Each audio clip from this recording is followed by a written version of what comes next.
Bom dia, meus irmãos, graça e paz. Você que é aluno da Escola Bíblica Dominical, nós somos da Igreja Batista Sião, em Salvador. Convidamos você para estudarmos juntos mais uma lição. Você que já tem nos acompanhado, estamos estudando a revista A Conquista de Canaã. São lições bíblicas extraídas dos livros de Josué, Juízes e Ruth. Antes de iniciarmos a lição, quero deixar para vocês uma saudação, desejar um bom dia em família. Hoje, domingo, dia 18 de fevereiro de 2024. Pegue a sua Bíblia, se tiver revista. Nós vamos então estudar juntos a lição de hoje, que é a 7ª lição. O título dela: Após a conquista e ocupação da terra. Para iniciarmos essa lição, nós vamos recapitular um pouquinho o que já vimos. Vocês lembram que o povo se tornou, o povo de Deus, os hebreus, se tornou escravos no Egito. Essa escravidão dura aproximadamente 400 anos, o povo sujeito a todo tipo de trabalho forçado, eram escravos, humilhados, distantes da sua terra, distante da sua cultura. E chega um momento que depois do clamor, Deus ouve o clamor do povo. Desde então, começa uma jornada para libertar, tirar o povo da escravidão do Egito. E para isso Deus levanta um homem, todos conhecemos, um grande líder, um estadista, chamado Moisés. Moisés então tem essa tarefa de liderar o povo saindo do Egito até a terra prometida, que era o destino final deles, Canaã. Essa travessia do Egito para lá dura aproximadamente 40 anos, quando o povo vaga pelo deserto. Os livros de Êxodo, Número, Levítico, Deuteronômio dão conta desse período, que é o período onde o povo está no deserto, e tudo o que acontece ali. Vocês lembram que Moisés, mesmo sendo esse homem de Deus, tido como o homem mais manso da terra, em determinado momento, ele numa atitude de ira, de raiva, ele não obedece a Deus. Quando Deus manda ele tocar apenas na rocha, ele fere, ele bate na rocha com força. Deus manda ele falar a rocha, ele bate na rocha com força.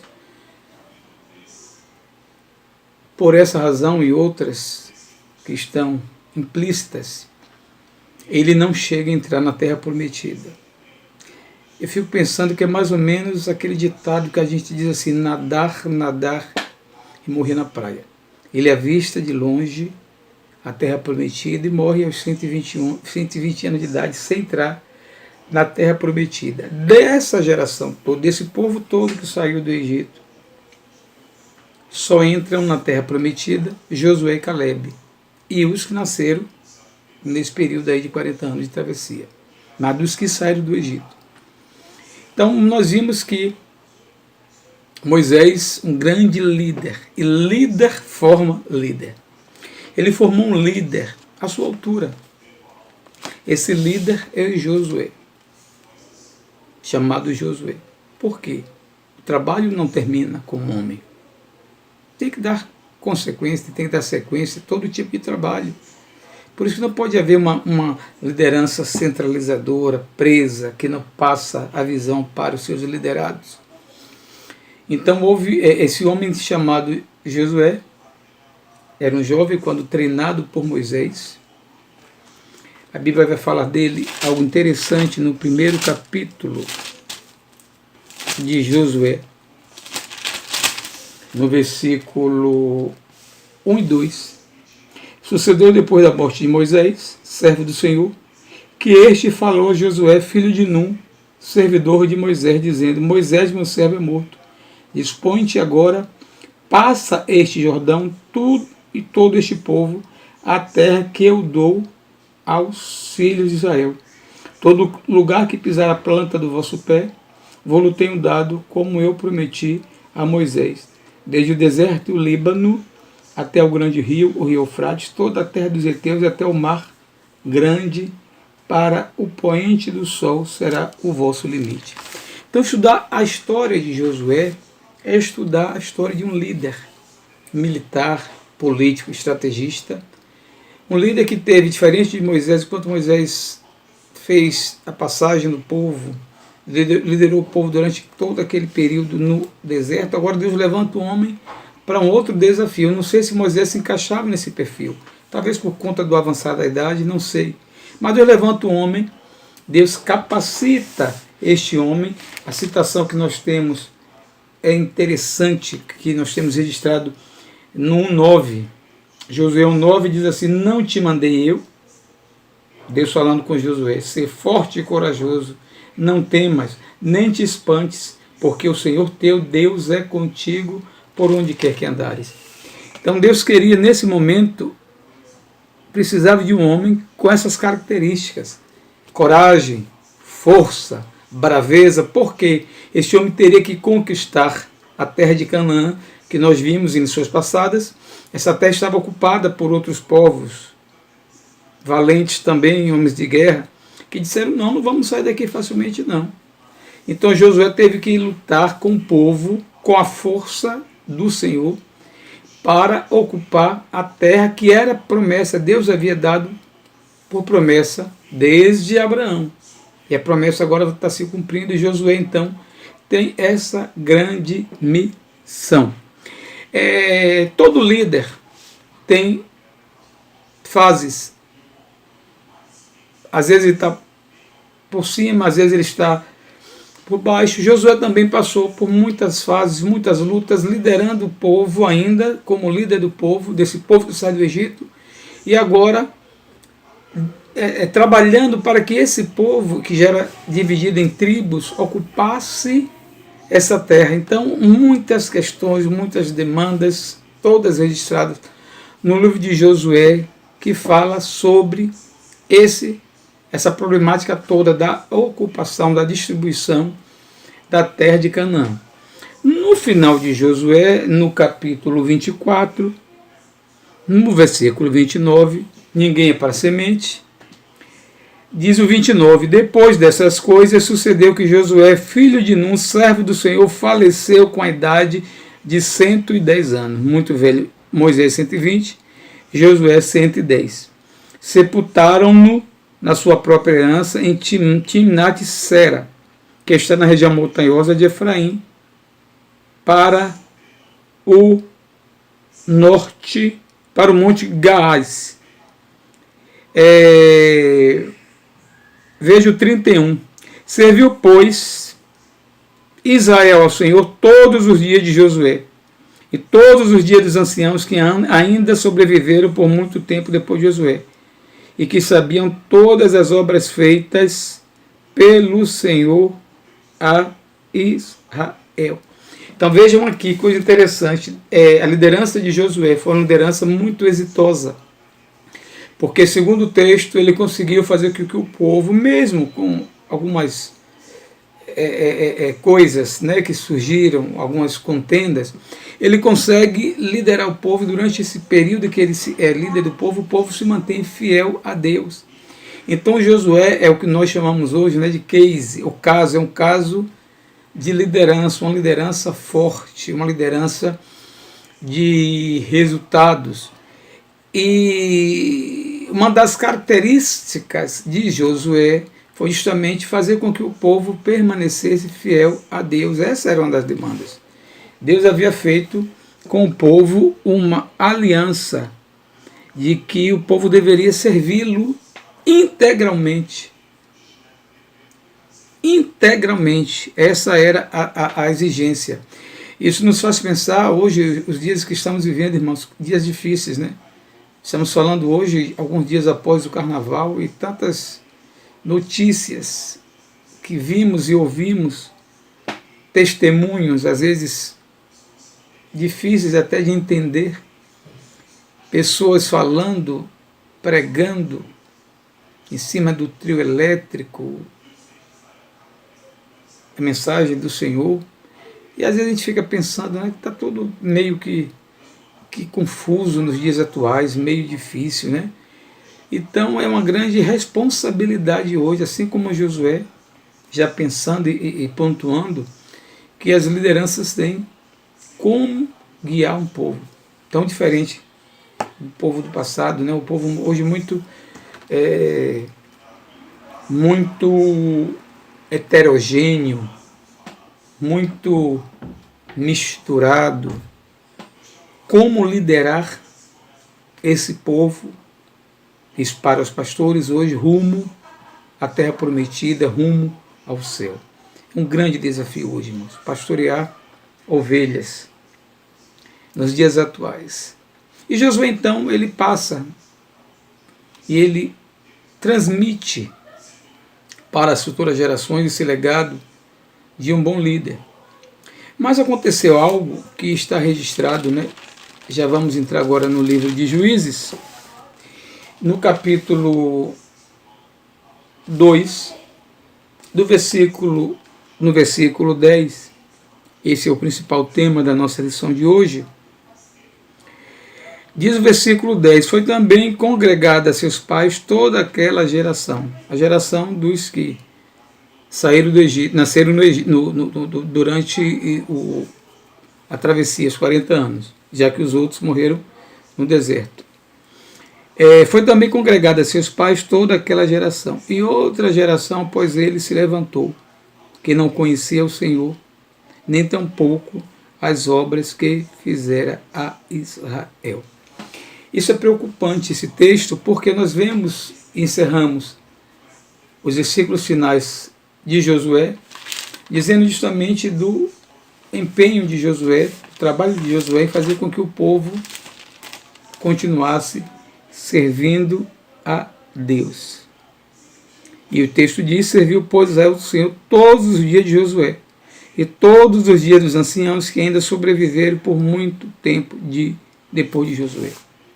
Eu não quero aqui falar se houve alguma falha no processo de sucessão, se Josué não deixou de formar, embora seja um grande líder, se ele deixou de formar líderes. Parece que não, porque diz aqui que enquanto os anciãos eram vivos, o povo também era temente a Deus. O que aconteceu é que o povo, depois de servir a Deus, e agora sem a presença de um líder,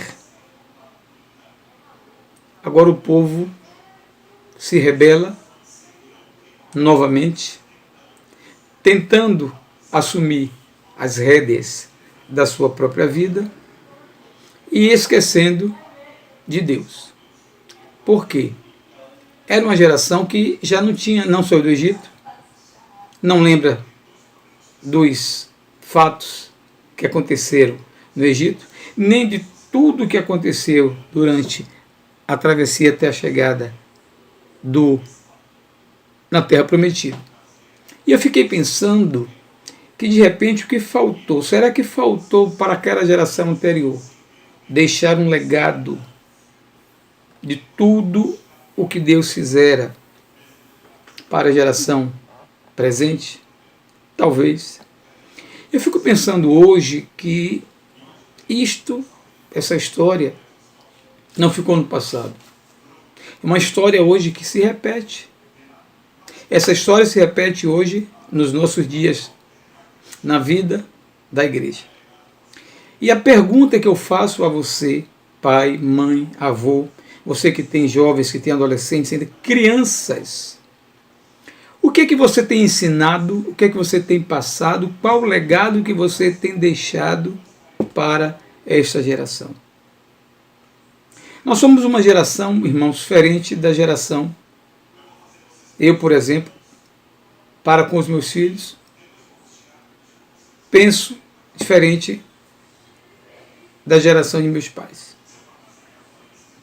Meu pai, que recebeu provavelmente do pai dele, Há pouco tempo eu ouvia muito dele um ditado.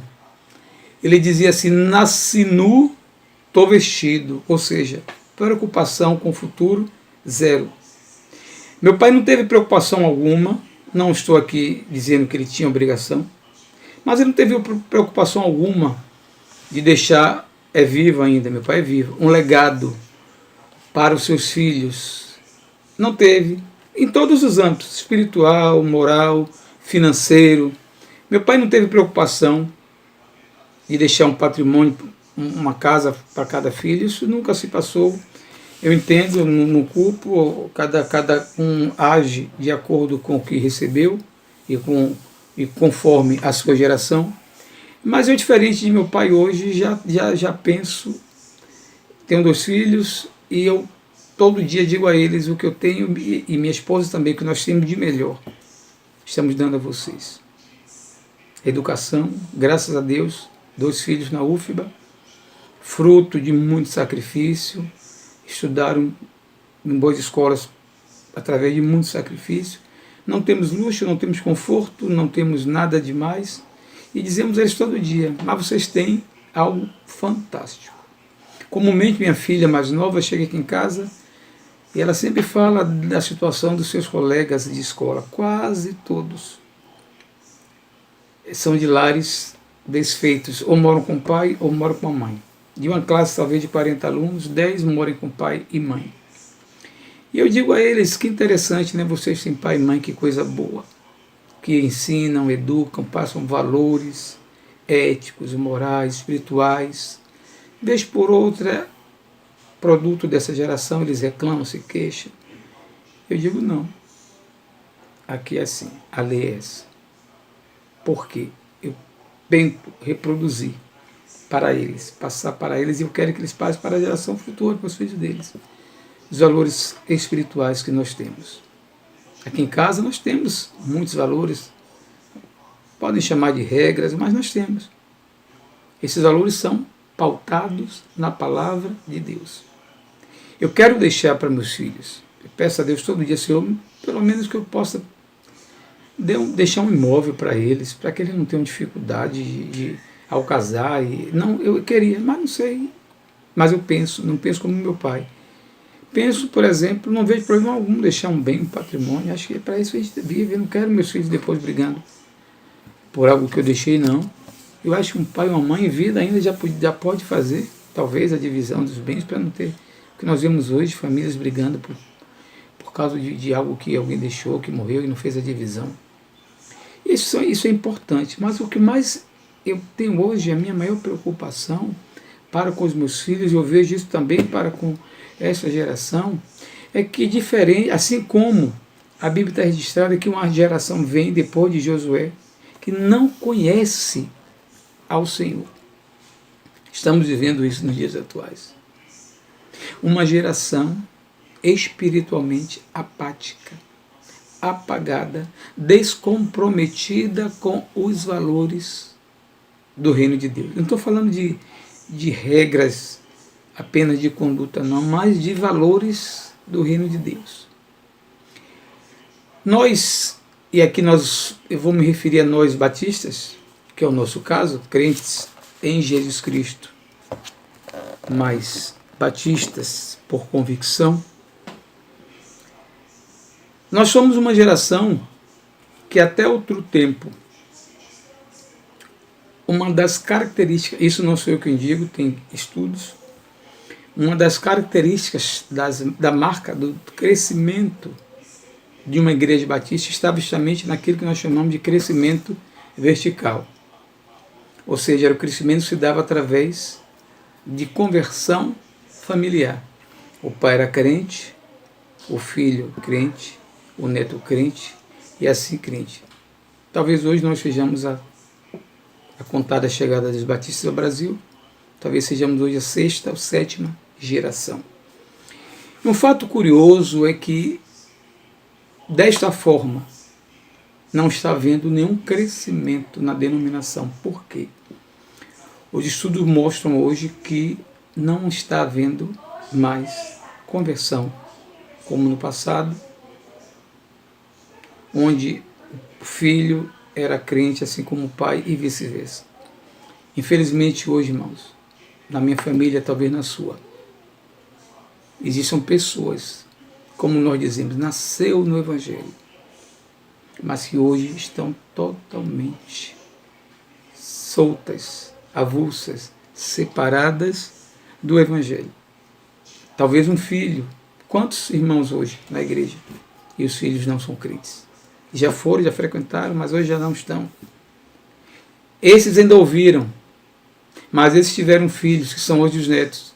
Muitos desses netos talvez nunca tenham ido à igreja. Esqueceram completamente esse compromisso familiar, mas que se torna pessoal quando, através de uma conversão, seja eu pessoalmente, independente de uma atitude de meu pai, de minha mãe, eu aceitei a Jesus Cristo como meu Senhor e Salvador. Então precisamos hoje pensar, repensar o que queremos para as nossas famílias. Qual o legado que queremos deixar para as nossas famílias? Será que nós queremos deixar apenas bens materiais? Se for isso, irmãos, lamento informar, mas inútil, perda de tempo, porque tudo isso vai ficar. Já tem dono até. Tudo que temos de bens, de materiais, vai ficar. Dar uma boa educação aos filhos, importantíssimo. Investir numa carreira, numa faculdade, importantíssimo. Mas quando nós esquecemos que o principal investimento que fazemos é quando investimos na vida espiritual dos nossos filhos, que é diferente de uma carreira, de uma profissão que é terrena, nós estamos investindo para a eternidade. Eu digo isso aos meus filhos.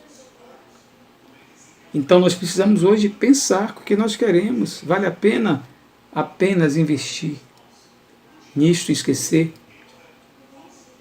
Eu lembro de um caso em uma outra igreja, da qual fui membro há muitos anos, uma menina, uma jovem muito envolvida com a igreja, muito envolvida, e ela começou a se envolver com missões e recebeu um chamado para fazer Jocum. Na época, nos anos 80, era muito comum, né, a Jocum, que é Jovens com uma Missão, era um curso preparatório onde os jovens iam, passavam um período lá só focando em missões.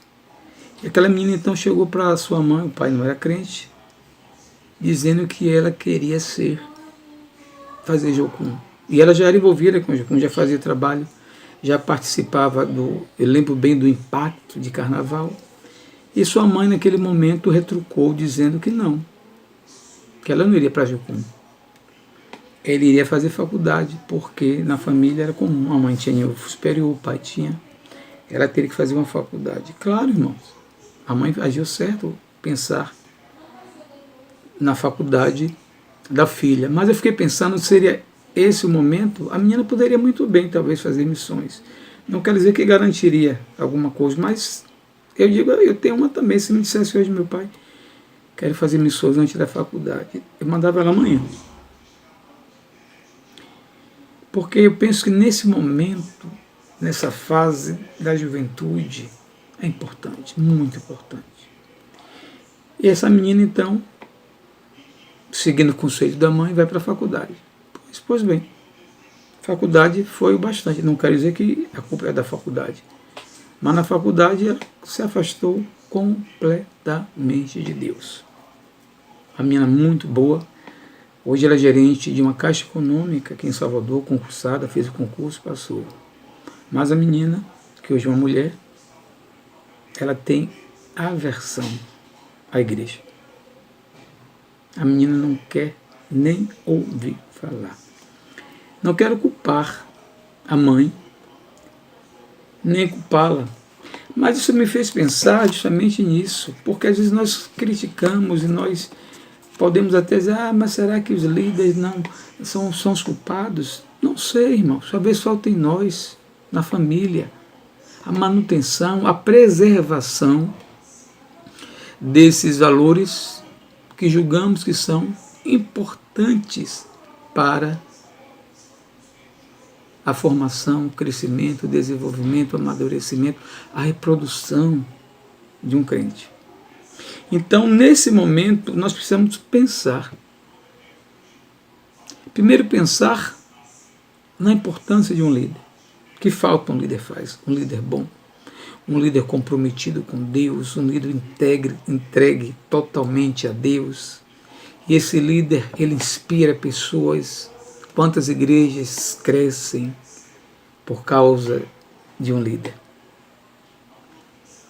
Então o povo experimentou justamente muitas conquistas.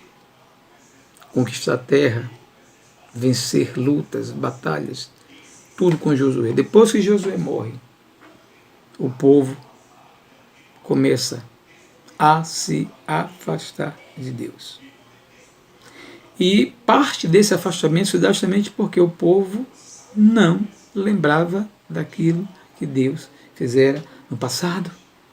Precisamos hoje, irmãos, lembrar para os nossos filhos. A minha preocupação tem sido essa, desculpe bater, eu por ter 2 filhos, e também por pensar nessa geração. E fico pensando, irmãos,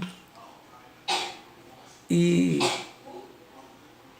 outro dia me veio um pensamento, né? E será que eu vou ter o prazer, em sendo avô, de ver meus filhos levando os seus filhos para serem consagrados ao Senhor na igreja? Acho lindo. E eu fiquei pensando, será?